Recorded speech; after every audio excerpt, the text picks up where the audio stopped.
And now, here we are again on our usual visit to Dr. Watson.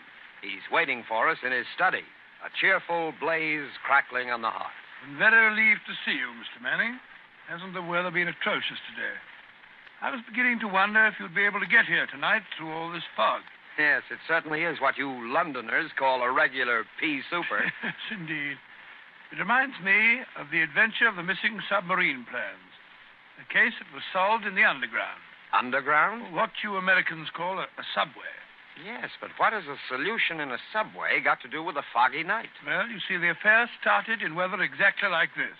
It was the third week in November, the year 1895, to be exact. On Monday, a dense yellow fog had settled down upon London. On Thursday, it was still there, thicker and murkier than ever. At first, Holmes had turned his nervous energy to cross-indexing his huge reference books. But when, after pushing our breakfast chairs back for the fourth morning, we saw the greasy brown swirl still drifting past the windows, Holmes's patience snapped.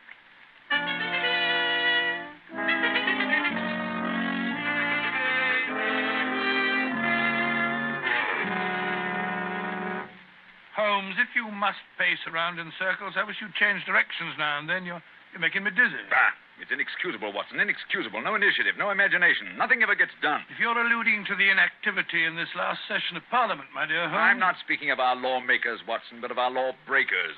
The London criminal is certainly a dull fellow. What makes you say that? Well, look out of the window. Ideal weather for committing a crime. The criminal advances on his intended victim practically unseen. He pounces and disappears into thin air. There have been numerous petty thefts, I believe. Petty thefts, pickpockets, ragamuffins. What's the country coming to? Now, if I were a criminal, Watson... Well, I, for one, would move to America. Oh, hello. Mrs. Hudson's knocking. Excited. What's up, I wonder? Yes, Mrs. Hudson, what is it? Oh, a telegram for me. Yes, sir. Very well, thank you. Oh, what's it say? Oh, wait until I open it, can't you? Ah, dear me. What next? Most unusual, Watson. Most unusual. What's most unusual, Watson? What's it say? Oh, it's from my brother, Mycroft. You remember him. He helped us solve the case of the Greek interpreter. He's coming here. Why not? What's so phenomenal about Why not? Why not, indeed? It's as startling as it would be to meet a tram car coming down a country lane. Yes, now I come to think of it. Mycroft is rather like a tram car. His rails lead from his Pall Mall lodgings to the Diogenes Club in Whitehall. That's his circle. I wonder what upheaval could have derailed it. Doesn't the telegram explain? It says, must see you about Cadogan West, coming at once. Cadogan West? Cadogan West? Why, that's the young chap who's found dead in the underground on Tuesday morning. I remember reading about it in the papers. Oh? The young man had apparently fallen out of a train and killed himself. He hadn't been robbed, and there was no reason to suspect violence. Quite an uninteresting case, if I remember correctly. And yet, it's serious enough to cause Mycroft to alter his habits. No, Watson. This must be an extraordinary event. Do you recall any other facts about the affair? Yes, I come to think of it, there was one unusual bit came out of the inquest. They were unable to ascertain at what point he entered the train, because his ticket was missing. Strange. What articles were found on the body? £2.15, I believe it was, a checkbook, and... Oh, yes, 2 dress circle tickets for the Woolwich Theatre, dated for that evening. Theatre tickets, eh? Then it wasn't suicide. A man doesn't procure theatre tickets for the evening on which he intends to end his life. Anything else? A small packet of technical papers, I believe. Technical papers? What kind of technical papers? The newspapers didn't say. Ah, as serious as that. What did the young man do? Where was he employed? He was a clerk at Woolwich Arsenal. Ah, government employee. There we have it, Watson. British government, Woolwich Arsenal, technical papers. That's why Mycroft is involved in this affair. I don't understand. No, I suppose not. Watson, have I ever told you what Mycroft is? Your brother, of course. Oh, no, Watson. Do you have to be so dense? I mean, do you know what he does? I seem to have some vague recollection that you once told me that he'd held some small office under the British government. It would be more accurate to say, in a way, that he is the British government. What? His position is unique. He made it for himself. As the tidiest and most orderly brain of any man alive, with a great capacity for storing facts and giving them the proper interpretation. The conclusions of every government department are passed on to him. He's the central exchange, the clearinghouse. Again and again, his word has decided the national policy. He thinks of nothing else. Nothing else can lure him from his contemplations. And yet he's coming here. Yes, Jupiter is descending on us today. What on earth can happen? Watson, that sounds suspiciously like a bad pun. Here he is, if I'm not mistaken, to speak for himself. Come in, come in. Hello, Mycroft. What's up? You look flustered. Most annoying business, Sherlock, most annoying. You know how I dislike altering my habits. Extremely awkward for me to come away from the office, particularly with Siam in its present state. Oh, dear me. Yeah, sit down, Mycroft, sit down. You know Watson, of course. Yes, of course. I'm trying to find a chair that I can trust to hold me. I'd better take the sofa. You certainly haven't got any thinner. I've never seen the Prime Minister so upset. As for the Admiralty, it's buzzing like an upset beehive. You know anything about the case? Watson's just been telling me what was in the newspapers. Just what were the technical papers found on the body? Sherlock, for the love of heaven, not so loud. Those papers which the wretched youth had in his pocket were none other than the plans of the Bruce-Partington submarine. Oh? A submarine which will completely revolutionize naval warfare. The most important papers in our government archives. Under no circumstances could they be removed from the office. Even the chief constructor of the Navy was forced to go to Woolwich if he desired to consult them. And yet we find them in the pockets of a dead junior clerk in the heart of London. Yeah, from an official point of view, it's deplorable, my dear Mycroft. Simply deplorable. You may laugh, Sherlock, but this country won't be safe until they're recovered. But I thought you said that they were found in the pocket of this chap, Cadogan West. 10 papers taken from Woolwich. 7 were found in the pockets of Cadogan West. 3 are still missing, the 3 essential ones. To recover those 3 papers is imperative. The peace of Europe depends on it. Nice little problem, eh, Watson? Why did Cadogan West take the papers? How did he die? How did his body reach the place where it was found? And where are the missing papers? Find the answer to those questions, Sherlock, and you'll have done your country an invaluable service. Oh, why don't you solve it yourself, Mycroft? I believe you could. Possibly. But it's a question of digging out details. Give me the details, and I can give you the solution from an armchair. No, when it comes to running about and cross-questioning railway guards and lying on one's face with a lens to one's eye, no, that's not my métier. Besides, your figure prevents your taking such an undignified position, eh? Very well. Leave that part of it to us, eh, Watson? Right you are. Good. I've got a cab waiting outside to take the place where the body was found. I can give you the details on the way.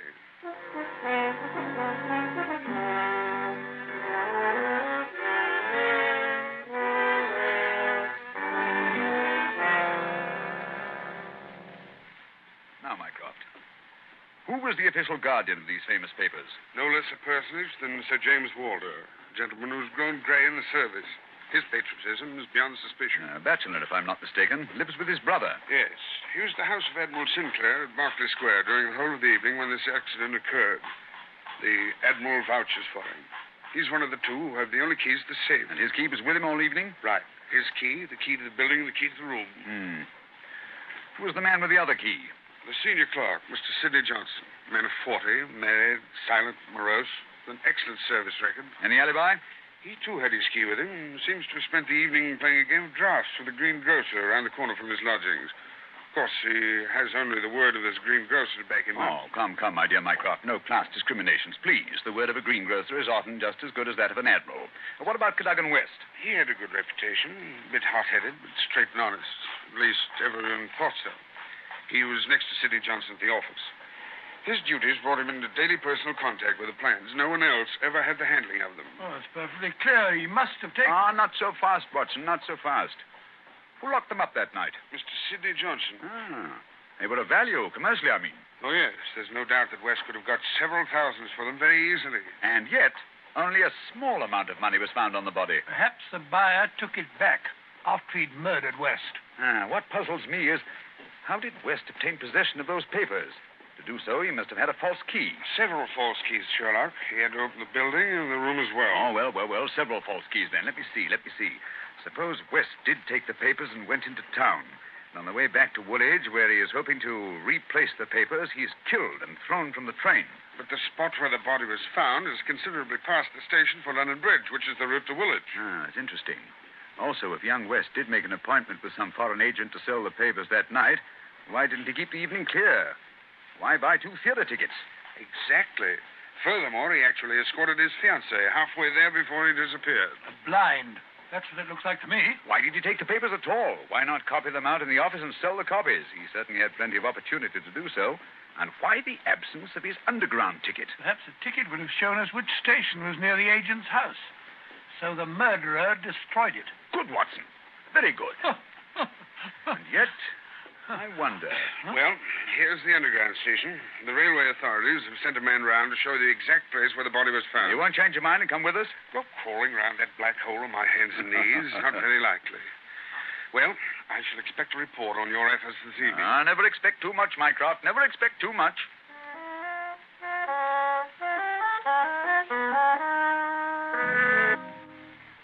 This way, sir. Step right along the tracks. But it isn't safe. Supposing a train should come shooting round that curve. Oh, that's all right, sir. There won't be another for 5 minutes anyway. Here we are, sir. This is where they found the body. Right here alongside the rails. Lying on its face it was. Spooky old place, eh, Holmes? Like the catacombs, only without the skeletons. Yeah. Anything in his hands when they found him? No, sir. Were they clenched? Or spread out as if he were protecting himself? No, sir. They was what you might call relaxed. What time did all this happen? Well, sir, the train he was hoisted out of, as near as we can figure, passed along here about midnight on Monday. All the carriages have been examined for signs of violence, I suppose. They didn't find nothing, not even the missing ticket. There was a passenger to Aldgate on the ordinary train. About 11:40 it was. He said he'd heard a heavy thud, like something striking the line, just before the train reached this station. But it was so foggy, he said he was blessed if he could see what it was. Holmes, what's the matter? What are you staring at? The curve, Watson. What The of curve it? of the rails. What of it? What do you mean? I suppose there aren't many curves as abrupt as this. No, sir, I can't say as there is. What have curves got to do with it? Oh, an indication, Watson. Merely an indication. Unique. Perfectly unique. And yet, why not? I don't see any indications of bleeding on the line. No, sir, there wasn't any to speak of. But I understand there was a considerable wound. The bone was crashed right enough. Holmes, you hear that? It's a train. It's coming this way. Run, sir. Run for your life. Yes, but where? Up ahead. There's a place where the train switches off. Run, Watson, run. It's just around the curve. We'll never make it. Yes, we will. Faster, faster. There's the switch up ahead. Come on. Here comes the train now. We'll make it. We'll make it. Justin. Watson, for the love of heaven. You're on the wrong track.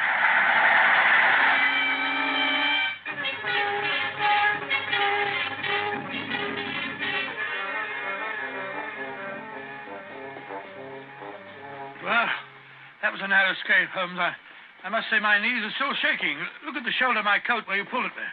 Lucky thing for you that I did. Where are we off to now in this fog?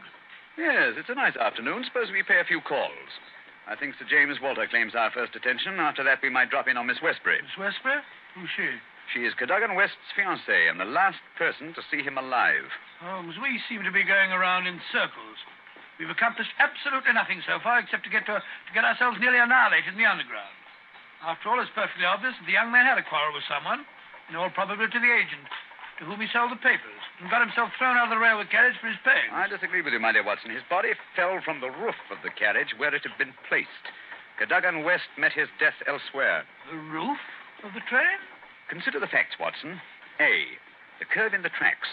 The body is found at a spot where the train pitches and sways as it comes around the points. B, there was no ticket. C, there were no signs of bleeding on the line because the body had bled elsewhere. Of course. Everything fits together, but where was the body placed on the train? I think I can make a fair guess at that, my dear Watson. Here we are. This is the famous official villa of Sir James Walter.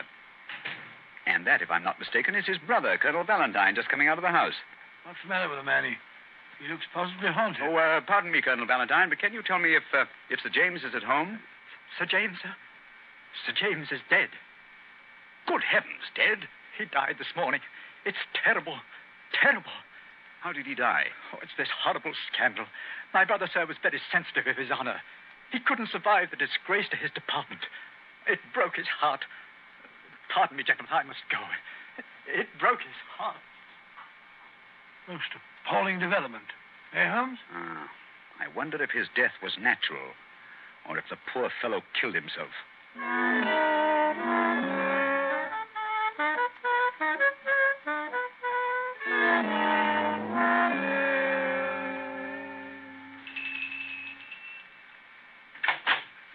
Yes? Will you tell Miss Westbury that Mr. Sherlock Holmes would like to see her? Oh, please come in, gentlemen. I'm Violet Westbury, Mr. Holmes. I've been expecting you ever since I heard you had taken the case. Please be seated. Well, thank you. Oh, Mr. Holmes, we must save his good name. He couldn't have done it. Cadogan was the most chivalrous, patriotic gentleman on earth. He couldn't have done it. He would have cut his right hand off rather than sell a state secret. But the facts, my dear Miss Westbury. I admit I can't explain them. Was he in need of money? No, Mr. Holmes. His needs were simple and his salary very good. He'd saved several £100s. We were to be married at the new year. I see. Had you noticed any signs of mental excitement? Why, well, that is... Come, Miss Westbury, be frank with us. Yes, Mr. Holmes. That night, I had a feeling that there was something on his mind. Mm-hmm. Tell us about it, will you? We were on the way to the theater. It was a foggy night, you remember? We were walking slowly. Our way took us close to his office. Cadogan seemed thoughtful and worried.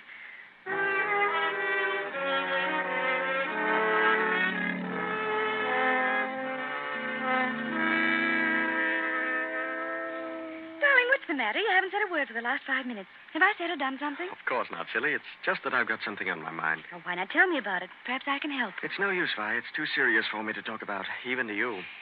You know, sometimes, Caddy, I feel just the least little bit jealous of that old job of yours when you're cooped up in that building all day. Oh, now you're not going to be jealous of a building. Well, not really. But it is funny to think of a husband having secrets he can't tell his wife. Mighty important secrets, I can promise you. There's one in particular that any foreign spy would pay good money to get hold of. How thrilling. Well, I don't know. They're awfully slack about some things over there in that building, Violet. What's too slack? It would be too confounded easy for a traitor to get his hands on those plans. What plans? Never mind, darling. I guess I'm getting a bit melodramatic. But there's something been worrying me. Hello, what's that? What's what? Over there, that shadow moving along the side of the building. It's a man. So that's it. I always suspected... Oh, what's the matter? You're so excited. What's wrong? Stay here, Violet. There's something I have to find out. Stay here.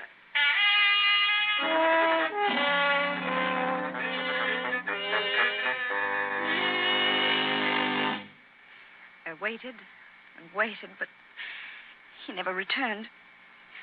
Oh, Mr. Holmes, if you could only save his honor, it meant so much to him. We shall do our best, Miss Westbury. This shadow, this man moving along the building.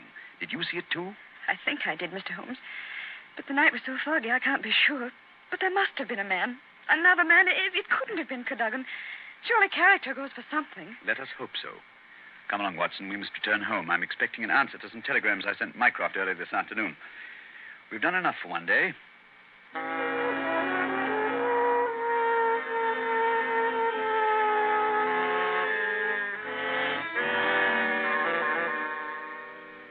Holmes, where have you been all day? You left this morning before I was up. Now you've come home with your towel awry, your suit torn, and as ravenous as a wolf. Yes, I've had a bit of exercise, my dear Watson. Pass me the tongue, will you? It would have done you good to go along. Yes, what were you doing? Investigating the premises inhabited by foreign spies known to have been in London on last Monday. Mycroft sent me a list of them. Took a bit of doing, too. Climbing walls, breaking into cellars, prowling around rooftops. Well? I discovered there was only one residence which had the proper facilities for disposing of West's body after the murder. Well, whose residence was that? It belongs to a Hugo Oberstein. The address is 13 Caulfield Gardens, Kensington. The gentleman himself has departed for Europe. Gone, has he? And he took the plans with him. It's too late. Not necessarily, Watson. What can we do now?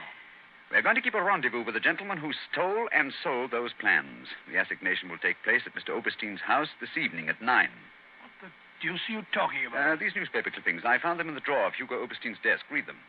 The Daily Telegraph agony column. The first one says, too complex a description, must have full report, terms agreed to, payable when goods delivered. Signed, Pierrot.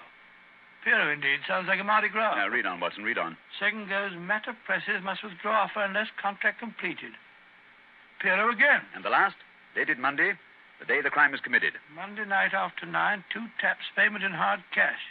I say, do you think it was a submarine that the plans that he was buying? I'm almost positive. And Pierrot was Oberstein himself. But we'll find out for certain this evening. I've invited the gentleman who sold the papers to meet us. How? I don't understand. Inserted this advertisement in today's Daily Telegraph. Tonight, same hour, same place, 2 taps, vitally important. Your own safety at stake. Signed, Pierrot, as usual. By George, if he answers that, we've got him. Unless we're too late. Come along, Watson. There's no time to lose. You can take this package for a change. I've been carrying it around all day. What's in it? Oh, just a jemmy, a dark lantern, a chisel, and a revolver. Nice equipment for a respectable citizen to be carrying about the streets of London, I must say. Yeah, you know, Watson, there are times when I suspect we aren't quite respectable.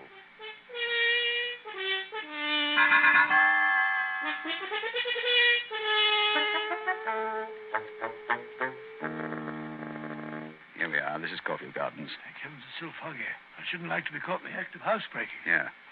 Over this wall, Watson. There's a window we can easily pry open in the back. Scale that wall? Come on, hurry up. There's no time to lose. Here. I'll give you a boost. Come on, up you. That's it. Look out, here I come. I must say, Holmes, you're as agile as a cat. It's uncanny. This is the window. Light the lantern and give me the jemmy.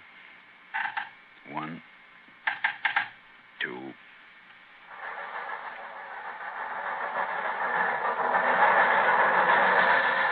Mr. Holmes, the underground runs right past here, almost on the level of these windows. I could have reached out and touched it. Yes, quite convenient, wasn't it? It was here the body was placed on the roof of the train.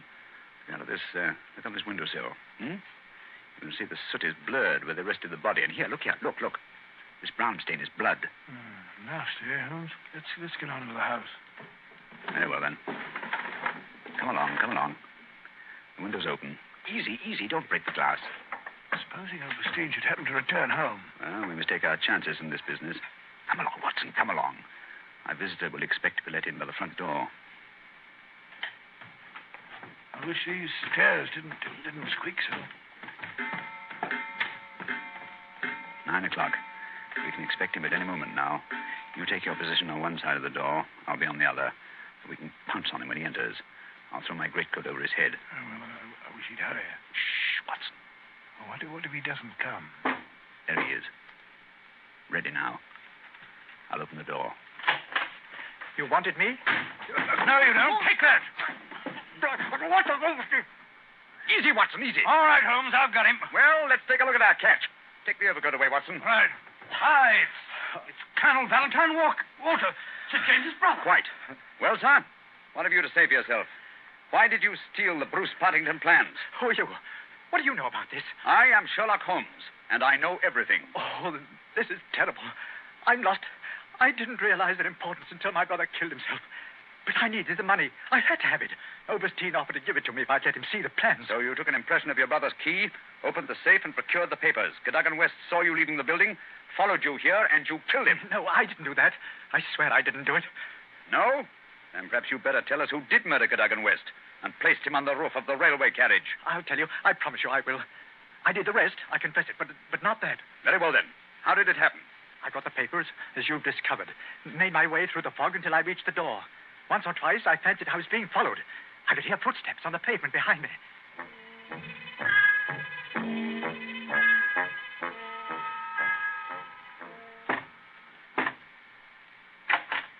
Colonel Walter? Yes? You have the papers? Yes. Let me in, quick. I think someone's been following me. Yes, it's me. Huh? You can't do this, Valentine. It's treason. Corey, do you hear? No, you can't sell the papers, Valentine. I won't let you. They should see. Look out, West. Take that. Oh. How do you like that, my impetuous young friend? Papa Overstein, he knows how to use a blackjack, eh? You've killed him. So? It's murder. I'm going to get out of this. No. I think different.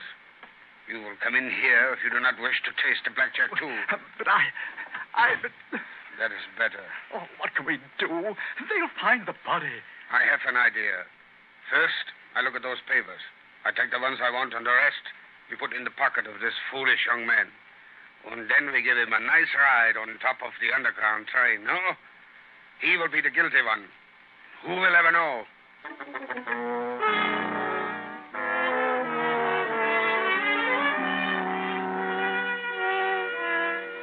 What a thoroughly unpleasant gentleman. What a pity that he got away with the papers, Dr. Watson. Oh, but he didn't.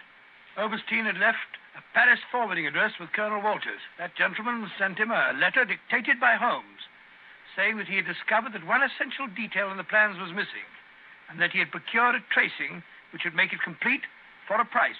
And did Overstein swallow the bait? Did he swallow it? He was arrested as he got off the boat at Folkestone. Some weeks later, I learned, incidentally, that Holmes had spent a day at Windsor Castle, and returned with a remarkably fine emerald tie-pin. When I asked him where he got it, he answered it was just a small present from a certain gracious little old lady for whom he'd been able to do a small favor. Yes, and I think I can guess the lady's august name. Elementary, my dear Mr. Manning, elementary. I see.